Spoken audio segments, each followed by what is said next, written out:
भारत पाकिस्तान के बीच में तनाव की स्थितियों के बीच में सीज फायर इस्टेब्लिश हुआ। उसके बाद सीज फायर 4 घंटे बाद, मात्र 4 घंटे बाद सीज फायर वायलेशन की भी खबरें आ गई। उसके साथ में चाइना का एक स्टेटमेंट, महत्वपूर्ण स्टेटमेंट आया। और उन सब स्थितियों के बीच में जिस तरह से एक के बाद एक महत्वपूर्ण डेवलपमेंट हुए, उसके बीच में पाकिस्तान के प्राइम मिनिस्टर शहबाज शरीफ का उनके पाकिस्तान के यानी राष्ट्र के नाम संबोधन आया।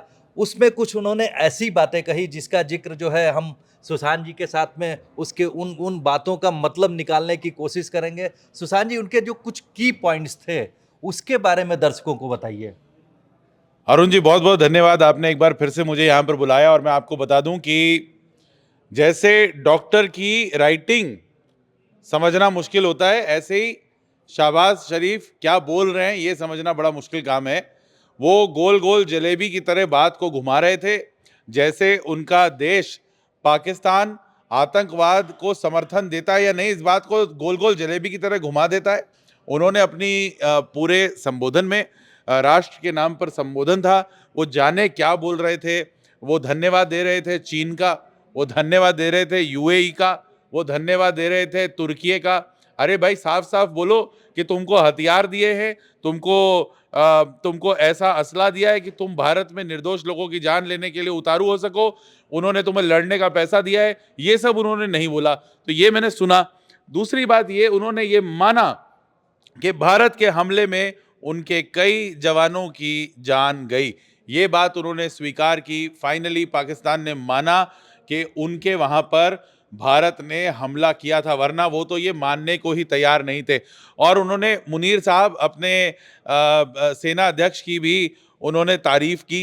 उन्होंने कहा, ऐसा लग रहा था जैसे मुनीर साहब से डरे हुए हैं। देखिए, बहुत सारी खबरें आ रही हैं। खबरें ये भी आ रही हैं कि हो सकता है आज रात को पाकिस्तान में कोई बड़ा घटनाक्रम हो जाए। मैं ये नहीं कहता कि वो भारत की तरफ से होगा, पाकिस्तान में अंदर ही होगा, लेकिन जिस तरह से शहबाज शरीफ बातचीत कर रहे थे, उन्होंने मुस्लिम ब्रदरहुड को शुक्राना किया, उन्होंने चीन को शुक्राना किया, फिर उन्होंने डोनाल्ड ट्रंप को शुक्राना किया। मुझे समझ नहीं आता डोनाल्ड ट्रंप को उन्होंने शुक्राना क्यों किया, अपना ट्वीट करने के लिए या उनकी जेब में आईएमएफ का फंड भरने के लिए।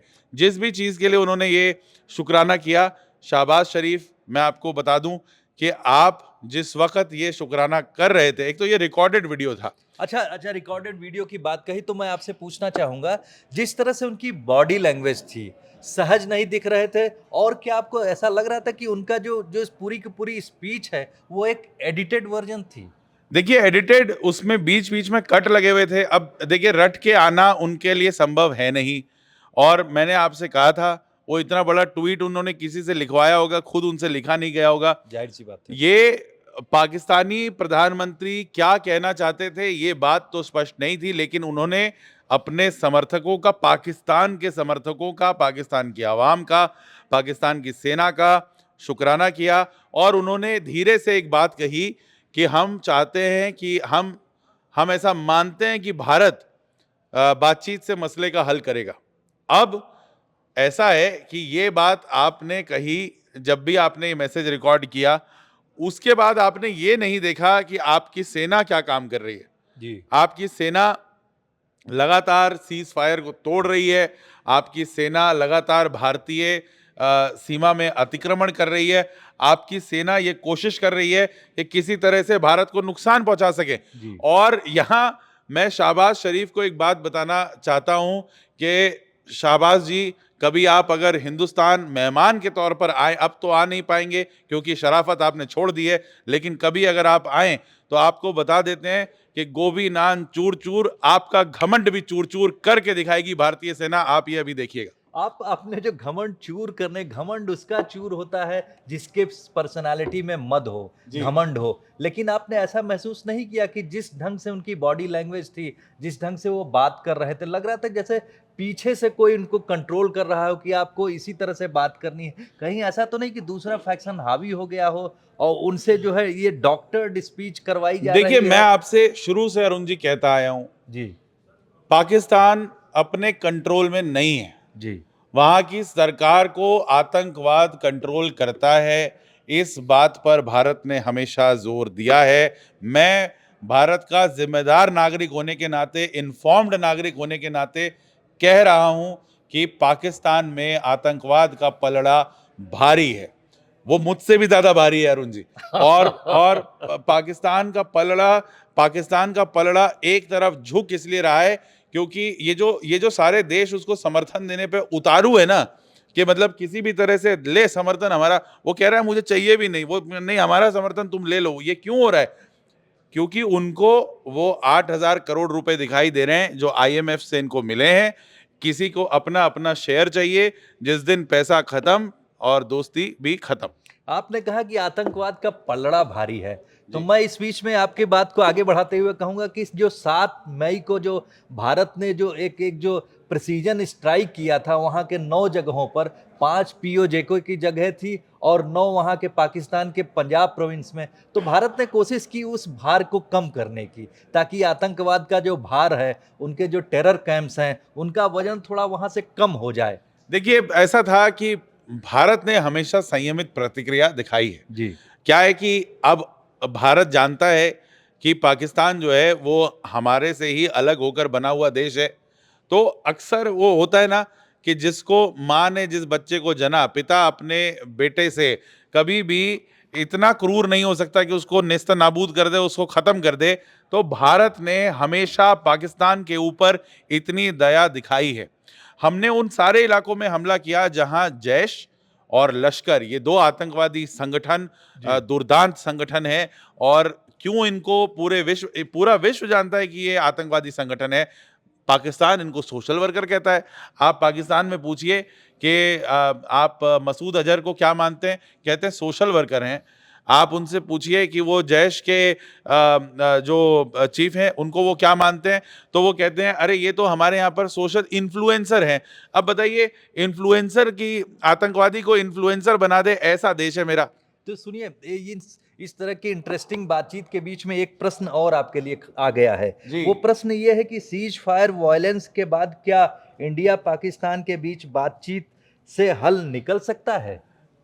देखिए, अब एक हल हमारे दर्शक चाहते हैं। अब बातचीत से हल निकलने का नहीं, ये वो वाला हल निकालने वाला समय है जो गदर फिल्म में सनी देओल ने निकाला था। आप समझ लीजिए कि आप एक हाथ से कहते हैं कि ये लीजिए साहब, मैं आपसे हाथ मिलाने का वादा करता हूं, जैसे ही आप हाथ आगे बढ़ाते हैं तो दूसरे हाथ से आप घुमा के मारने लगते हैं। इस उल्लंघन को गंभीरता से लिया जाएगा। पाकिस्तान के प्रधानमंत्री ने ये कहा है कि मैं चाहता हूं कि नहीं, हम लोग बात करें।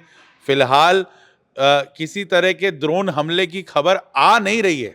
जी। इस समय पर ड्रोन हमले की खबर आ नहीं रही है, लेकिन कहते हैं ना कि चोर बोले जोर से।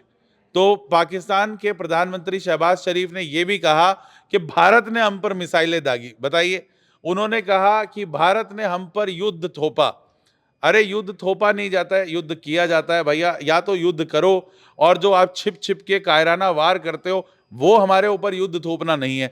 तो मैं इसमें आपको ये कहना चाहता हूं कि अब बातचीत हमने करके देख ली। ये आपके उस फ्रेंड के जैसा है जो आपके लिए हुए पैसे कभी वापस नहीं करेगा, और अंत में आपको इससे दोस्ती तोड़नी पड़ेगी। अच्छा, सुशांत जी, प्रश्नों की श्रृंखला में एक और प्रश्न आपके लिए है। पाकिस्तान की नापाक हरकतों के बाद भी एक दर्शक पूछ रहे हैं, अमेरिका और चाइना दोनों के अपने अपने पढ़ने में पाकिस्तान क्यों चाहिए? अपने अपने उसमें जो है पाकिस्तान अपने क्यों, पलड़े में पलड़े पाकिस्तान में क्यों? पाकिस्तान क्यों चाहिए? देखिए, पाकिस्तान अपने पलड़े में, मैं आपको फिर कह रहा हूं अरुण जी, अब मुझे एक बात बताइए। अगर मेरे पास इस समय, वैसे है नहीं, लेकिन इस समय मेरे पास 1 करोड़ रुपए हो, और मेरे पास एक बढ़िया बंगला हो, और मेरे पास एक बढ़िया गाड़ी हो, आप चाहेंगे ना मैं आपके पलड़े में रहूं किसी और के पलड़े में रहने की बजाय? ये वैसा ही है।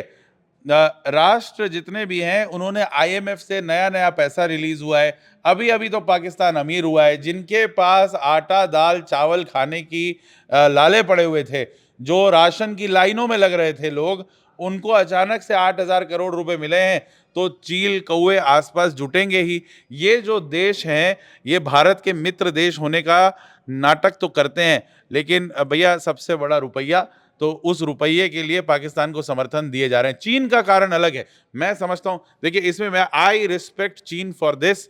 चीन ने हमेशा एक ही चीज का जो है फॉलो किया है कि जो इंडिया कहेगा बस वही मैं नहीं करूंगा। जी तो जी वो इंडिया के विरोध में है और ऐसा विरोधी जो है वो होना ही चाहिए। लेकिन मैं आपसे फिर कहता हूं, आपसे भी कहता हूं, चाइना का माल पाकिस्तान का जाल ज्यादा दिन नहीं चलता। अच्छा, इसके चाइना की बात कही तो मैं कहूँगा कि जिस तरह से मैंने भी आपके साथ शहबाज शरीफ की स्पीच सुन रहा था, जी। तो उस उन्होंने बिल्कुल जो है चाइना का जब रेफ़रेंस दिया, उसको थैंक्स कहना शुरू किया, तो उन्होंने मैं पूरी बात तो नहीं समझ पाया, लेकिन उन्होंने जिस तरह से शुक्रिया अदा किया चाइना को अपने अपने बॉटम ऑफ द हार्ट से, वो इस तरह से जिस तरह से उन्होंने शुक्रिया अदा किया, लगा कि चाइना का उनके ऊपर बहुत ज़बरदस्त एहसान है और उसके एहसान तले दबे हुए हैं।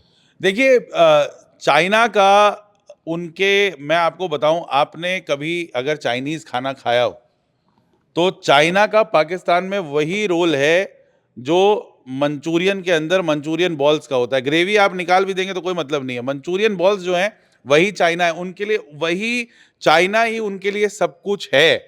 चीन की वजह से ही उनके यहाँ पर सीपेक बना, चीन की वजह से ही उनके यहाँ पर नई तकनीक पहुंच रही है, चीन की वजह से ही उनके यहाँ मोबाइल, अरे आप उनकी मोटरसाइकिलें देखिए, उनके यहाँ के वीडियोस देखिए, ज़्यादा से ज़्यादा मोटरसाइकिल, जिन मोटरसाइकिल को हमारे यहाँ पर लोग खारिज कर देते हैं, वहाँ पर वो उसके साथ में सेल्फी खिंचवा के कहते हैं मॉम्स एंड डैड्स गिफ्ट।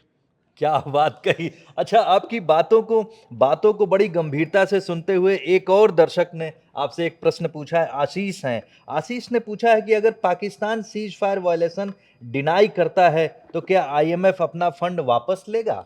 देखिए भारत इसकी कोशिश जरूर करेगा। मैं तो कहता हूं आईएमएफ अभी तुरंत प्रभाव से छीन ले ये पैसा वापस, उनको उसके हाथ से ले लेना चाहिए। शहबाज शरीफ को ले जाना चाहिए अपने साथ में कि जब तक वापस नहीं करेंगे तुम्हारा प्रधानमंत्री, जब तक तुम ये पैसा लौटाओगे नहीं। और मैं तो कहता हूं कि अगर आरटीजीएस के थ्रू भेजा गया होगा तो अभी भी बैंक में फोन करके तुरंत आरटीजीएस वापस बुला लीजिए। देखिए प्रॉब्लम ये है कि इन्हें ये पैसा दिया गया था कि ये देश का विकास करेंगे। जी, जी। पाकिस्तान का विकास होने के लिए पाकिस्तान से आतंकवाद का निष्कासन होना बहुत जरूरी है। जी। ये वो करेंगे नहीं, वहां पर आतंकवाद का विकास होगा, वहां पर वहां की जो हुक्मरान है उनका विकास होगा। और ये पैसा उनको, तो आईएमएफ को पैसा वो वापस ले सकते हैं। देखिए हाथ आई हुई लक्ष्मी वापस नहीं आती, हमारा भारत का बहुत पुराना उसूल है। कभी आप किसी के हाथ में पैसा दे दीजिए, फिर वो आपका काम करके देगा, भले ही आपको पसंद आए ना नहीं आए। तो हाथ में आई हुई लक्ष्मी तो कभी वापस जाने नहीं देते। और ये तो पाकिस्तान है, ये सीज फायर वायलेशन की बात नहीं मानते, ये आपका पैसा लौटाने की बात मानेंगे, ये आप कैसी बात कर रहे हैं। तो आशीष जी, आपका सवाल मैंने आपका जवाब दिया। आईएमएफ का पैसा अब डूब चुका है। पाकिस्तान वो कुआं है जहां पर जाने के बाद ना कुछ हुआ है ना कुछ होगा। आतंकवाद उस कुएं में छुप के बैठा है, ये पैसा क्या चीज है। आपने जिस ढंग से जवाब दिया, मुझे लगता है कि दर्शकों का इंटरेस्ट बिल्कुल आपकी बातचीत में बना हुआ है। लगातार प्रश्न आ रहे हैं। एक और प्रश्न है, श्रद्धा हैं, श्रद्धा पूछ रही हैं, एक गंभीर उन्होंने प्रश्न पूछा सर है। मैं इस बीच में आपसे कहना चाहता हूं, मैं तो योगी जी से भी अनुरोध करता हूं कि एक बार पाकिस्तान में फोन करके नाम बदल दें उनका। एक एक एक्सटेंशन निकाल दें। अभी इतना यहाँ निकाल रहे हैं, आगे ग्रेटर नोएडा एक्सटेंशन है और नोएडा एक्सटेंशन है, एक एक्सटेंशन उधर भी इंडिया एक्सटेंशन निकाल दें। चलिए, आपकी बात ज़रूर पहुँचाई जाएगी।